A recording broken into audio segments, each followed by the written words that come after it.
Good morning, dear students. Today, in this online class, I am Vinay Srivastava and I will just tell you about the third chapter of biology for class 6. It is human digestive system.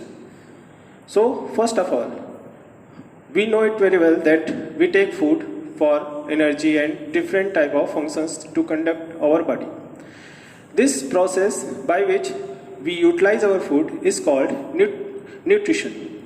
In this particular process, there are 5 sub-steps in which we take food, digest food and utilize the food, and afterwards when the food is digested completely and we keep it out of our body. So first of all, the first is ingestion. It means the intake of food. Second, digestion.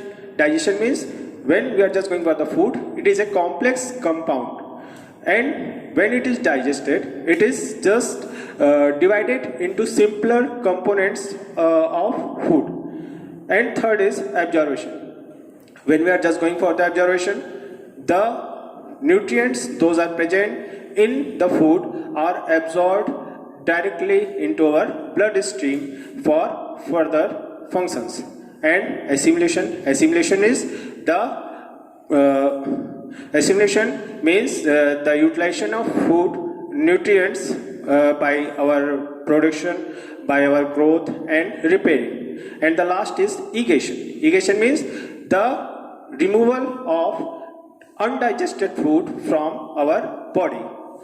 Now, when we are just going for our digestive system, this particular structure indicates it completely. This particular structure is called alimentary canal, and we know it in the form of human digestive system, which starts from mouth and completes up to anus. You can just see over here it is anus and it is the mouth.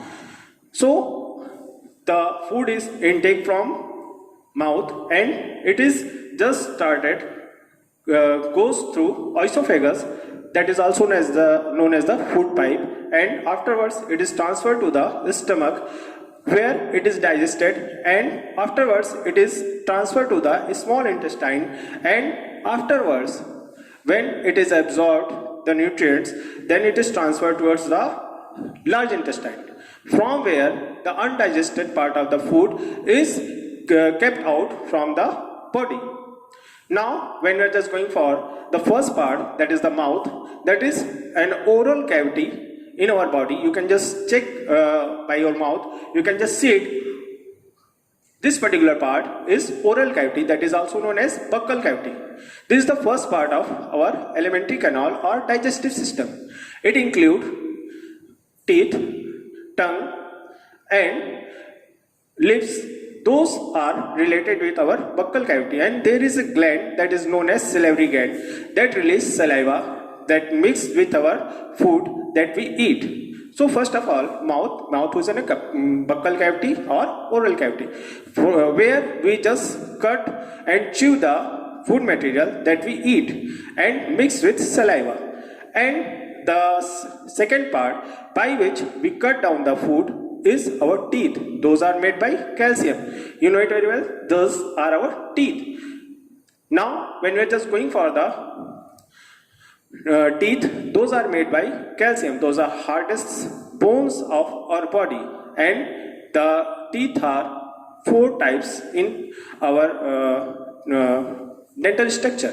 First is incisor, second is canine, and third is premolar, and the fourth is molar.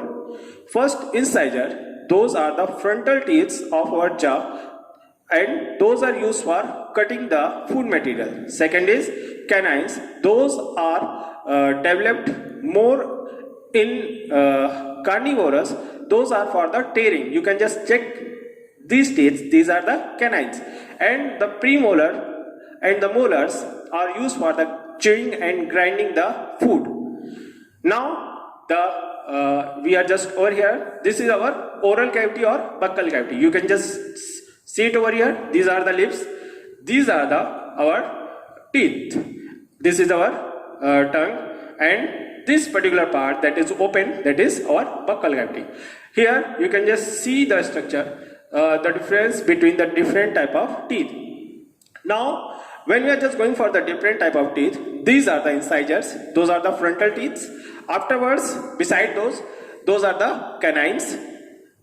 Afterwards, canines, the premolars are present. Those are used for the grinding and chewing the teeth. And the last one is the molar. Those are for the grinding and chewing the food material. Now, when we are just going for the structure of the tooth, that is, can just see the white part. That particular part is enamel. Afterwards, there's the softened part, that is dendrite. Afterwards, the part that is under the jaw, that is plum, that is related with the cementum. We can just divide our teeth in two parts. First is the crown, that you can see, that the white part, and the second part that is under the jaw, that is root. The structure for the tooth, for all the tooths are similar. Now, the next, when we are just going for the tongue, that is also present in our buccal cavity. That is the muscular structure that provides us platform for different pattern of food. That is also responsible for the speaking. That mix the food with saliva. So it is the muscular part that is responsible for mixing of food and speaking. Now, the stomach, when we just chew the food properly and it is mixed with the saliva, then it is passes through our esophagus or food pipe that is present over here, and that is attached to the stomach.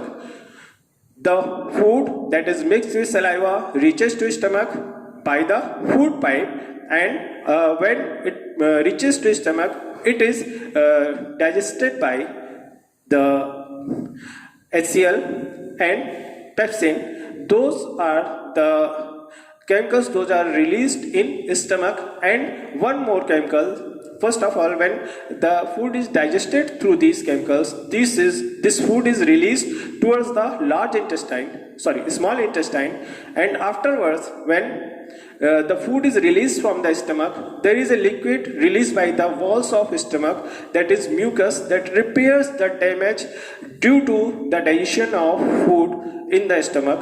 And afterwards, when the food is digested, it is released from stomach, and here the proteins are converted into peptides. Afterwards, when the food is digested in stomach, the next step that is related with small intestine.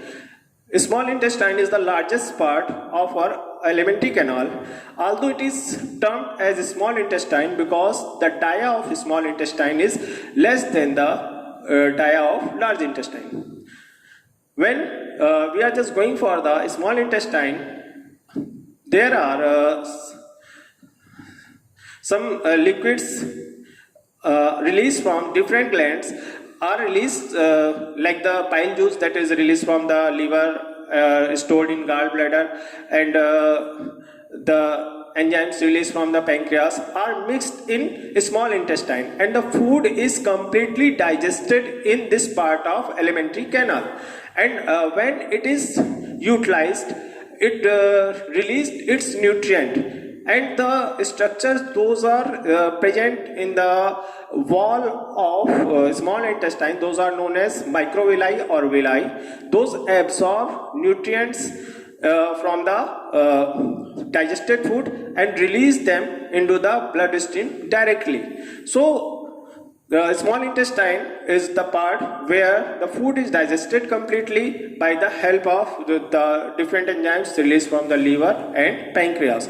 Afterwards, when we are just going for the role of small intestine, it is responsible for the absorption of food nutrients. Those are released directly into bloodstream for different type of work. Now, this is the microvilli. That particular structure is present in the wall of the small intestine, and that particular structure absorbs the nutrients and release them directly into bloodstream. You can just see over here, these are the blood vessels. When the nutrients are absorbed, those are transferred directly into bloodstream, by which we get energy for different type of work. Now, when we are just going for the next part, that is the large intestine, although it is termed as large intestine, but it is not so long. it can be up to 80 centimeter or up to 1.5 meter. There are three main parts for the large intestine. For this, first is cecum, that is joint between the large intestine and small intestine. It can be also called the opening. Second is the colon, and third is the rectum.